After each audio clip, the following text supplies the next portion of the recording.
இது வந்து ஒரு மிகப்பெரிய ஒரு ரிலீஃப். தன்னால வந்து நிறைய பேர் பெண் குழந்தைங்க வந்து அந்த ஹாரஸ்மெண்ட் தாண்டி உங்களுக்கு அன்பான விஜய், தளபதி விஜய், எங்களோட முதலமைச்சர் திரு ஜோசப் விஜய் அவர்களுக்கு மனமார்ந்த நன்றிகள். இது வந்து ஒரு மிகப்பெரிய ஒரு ரிலீஃப், மிகப்பெரிய ஒரு சாதனைன்னு சொல்லுவேன். நீங்க இன்னைக்கு எடுத்த முடிவு, உங்க அரசாங்கமும் நீங்க ஒரு சிஎம்மா 717 மதுபான கடைகளை மூட வைக்கிறது, முக்கியமா கல்வி ஸ்கூல்ஸ் பக்கத்துல, முக்கியமா வந்து இப்போ கோயில் பக்கத்துல, முக்கியமா பொதுமக்கள் நடமாறும் பக்கத்துல 717 கடைகள் வந்து நீங்க 2 வாரத்துல மூட சொல்லி உத்தரவு விட்டது வந்து ரொம்ப ரொம்ப நன்றிங்க. Hats off to you dear CM.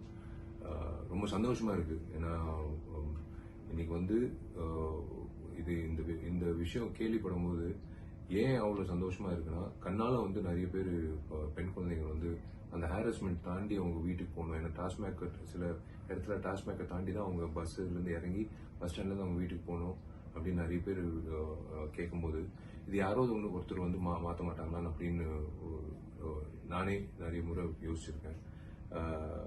இப்போ வந்து அது நடைமுறை செயலுக்கு வரும்போது உண்மையிலேயே வந்து ஐ சல்யூட் யூ. எனக்கு விசில் அடிக்க தெரியாது, பட் உங்களுக்கு congratulations. This is the move what we want as common public. இதுதாங்க நாங்க எதிர்பார்க்கறது.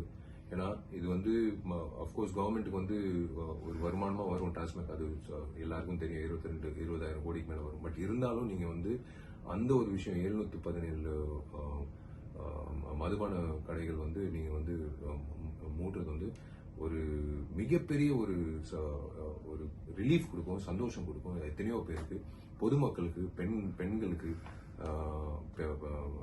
முதியோர்களுக்கு, எல்லாருக்கும் வந்து இது ஒரு பெரிய வரமா இருக்கும். ரொம்ப ரொம்ப நன்றி சிஎம் அவர்கள். God bless you and please keep going, marching ahead like this for the public. Thank you.